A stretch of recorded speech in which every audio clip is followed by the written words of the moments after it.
when I woke up this morning, I saw stars in the sky, which is great because when I went to bed last night, so they're supposed to be overcast for much of the morning. And I checked the weather app again and it showed that basically it would be kind of cleared out today. So I took that as an opportunity to head back over here to the main canyon and see about trying for that same photo that I was not able to shoot yesterday. Because originally I was planning to head over the east side and spend some time scouting around because the conditions just wouldn't be right for shooting photos. But now that they are, I'm gonna see what I can get.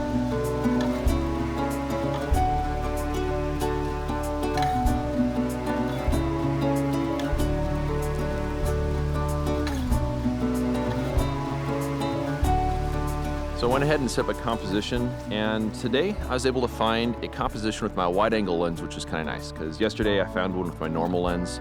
Because yesterday what I was trying to do is I was trying to emphasize these branches in the foreground as well as the trees in the background. And by using a normal lens, I end up kind of enlarging those trees in the background because it's a little bit more compressed than the wide angle. But also it allowed me to shoot kind of between this big cottonwood and then that big cottonwood because they were kind of almost distracting in the frame. But I had to use a vertical composition, which I don't usually like quite as much as a horizontal. But yesterday, after the wind kind of calmed down, but then the light just wasn't as good anymore, I did try a wide angle horizontal composition. I found something I kind of liked. So when I came back here this morning, I got my wide angle lens, set up a horizontal composition, and now the left side of my frame is to the left of the big cottonwood, just kind of where the tree is over there with all the yellow and stuff. And then it goes all the way over and I exclude that cottonwood on the right. And there's this big branch that kind of falls across back behind my camera there. That one yesterday was kind of a distracting thing as I was shooting vertical, but now it actually becomes kind of a nice element in a horizontal. I have these branches here in the foreground all the way up to those trees in the background. Again, I'm kind of mimicking the shape with these branches to those trees in the background. And as far as the camera setup, I have my 150mm wide angle lens, just a little bit of front tilt there, and that allows me to maintain focus from the foreground branches all the way up to the background.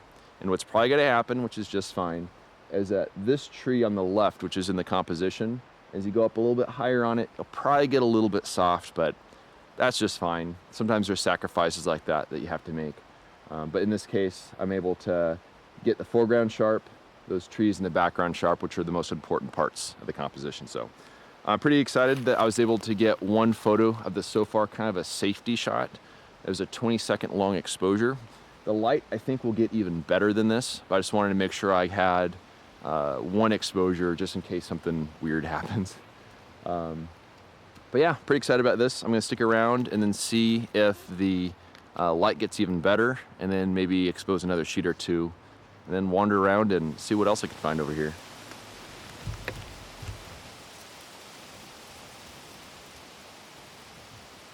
So it's been about an hour or so since the last video that I recorded. And I really haven't had quite the right conditions to expose another sheet of film. And there's a couple things I'm kind of working with here. First of all, I have to have really calm wind so that the leaves are calm, which they're actually pretty good right now, but also so that the some of the flowers and stuff in the foreground are not moving around. It's pretty good right now, but I still have another issue, which is there's some clouds up over there, and those clouds are kind of killing the reflected light. So it kind of kills the warmth of the light and kind of makes it a little bit more kind of a milky sort of light. And that cloud's going away, which is good. And when that cloud goes away, I imagine it'll probably get a little bit more calm. But I have one other thing I'm working here, and I have a kind of a window of light. If you look up there, that is Angel's Landing up there. You can see that there's a little bit of light hitting just the right side of it. Very soon that light is going to shift over to this sandstone up over here, and then it's going to sneak into the left side of the composition. This is something that happened yesterday. So I basically need to have that cloud go away, the wind to calm down before the light creeps into the photo up over there, which it's pretty calm right now. So I should probably see about exposing some film. All right, so there's a break in the wind right now. I'm right at the very edge of my window of light because that light's going to stream into the scene here pretty soon. The clouds went away. These are the conditions I was hoping for. So this is going to be 8 seconds at f45. Let's hope that this wind stays nice and calm.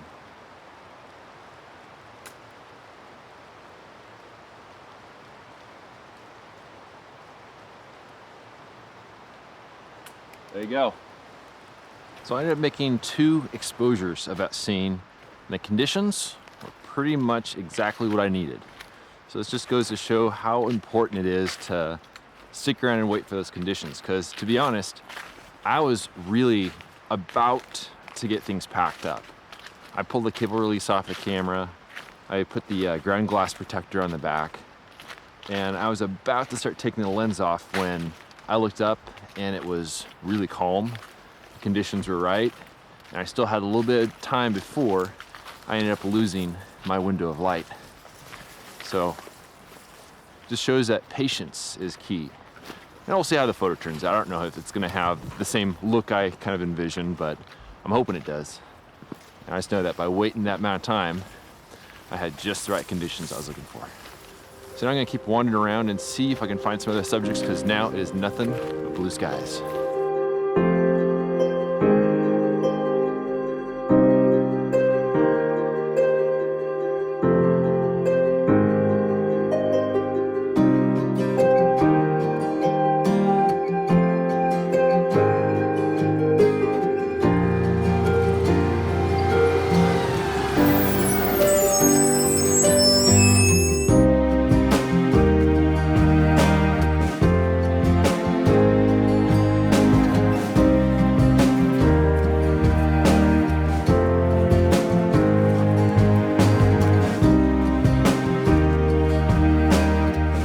On the shuttle bus and went back to my campsite and made lunch, and then came back over here to the east side. I'm sure many of you are now kind of aware of the pattern of me going to the main canyon during the morning and coming over here in the afternoon, and I figured I'd kind of mention why that is. Well, first of all, a lot of the areas that I found are really nice and shootable in the morning, but also there's a shuttle system that gets you into the main canyon. And as the afternoon progresses, what happens is that those shuttle buses get really, really full. And it's really, really hard for me to get on those buses with my pack, because I don't want to like knock anyone in the face with my pack. And it's fairly wide, and I have to take up 2 seats. So I prefer to get out of there before the shuttle buses get too busy. This wouldn't be a big deal if I was getting on at the end of the canyon where the shuttle buses, fill up for the first time. But as the shuttles kind of head down canyon, they pick up more and more people. It's kind of hard to get on there. So, but it also just gives me time to, relax a little bit and sort of plan for what I'm going to do tomorrow, and also just kind of spend some time wandering around and further getting to know an area that I really love. So, I'm just going to keep wandering around here and see if I can find anything else here on the east side.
If you enjoy this ad-free content and want to help me live my dream, a voluntary contribution of just $24 a year helps keep my gas tank full and my film freezer stocked.